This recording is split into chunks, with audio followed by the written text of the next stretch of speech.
Russia continues to blackmail the world with nuclear weapons. A significant part of the Russian arsenal had already allegedly been brought to Belarus, the self-proclaimed president of the Republic Lukashenko said. Polish Deputy Minister of National Defense Martin Ochepa believes that although the scenario of Moscow's usage of weapons of mass destruction remains unlikely, it cannot be completely ruled out. Therefore, Poland wants to host NATO nuclear weapons in response to Russia's actions in Belarus. In connection with Russia's intention to deploy tactical nuclear weapons in Belarus, we are increasingly calling on the entire NATO to take part in the nuclear sharing program. Of course, in the first place, this decision is up to the Americans. But we do not want to sit idly by while Putin escalates the situation with all sorts of threats. We declare our desire for swift action in this regard. The final decision, of course, will depend on our American and NATO partners. Washington refused to comment on Poland's desire to deploy nuclear weapons on its territory. The deployment of nuclear systems is not a subject of public discussion, the White House is sure.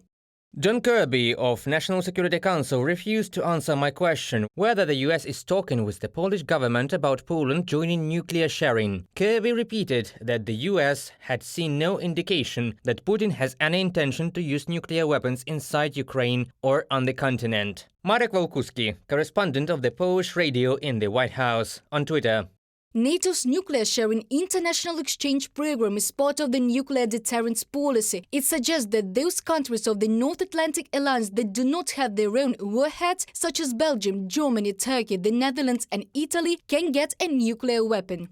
Within the boundaries of the alliance itself, yes, the weapons are transferred by the United States of America, but nevertheless this must be the consensus of other members of the alliance, since these weapons can be transported through their territory by various means of transport. Also, weapons can be moved from one NATO state to another, for example from Germany to Poland. Therefore, a collective decision should be expected here.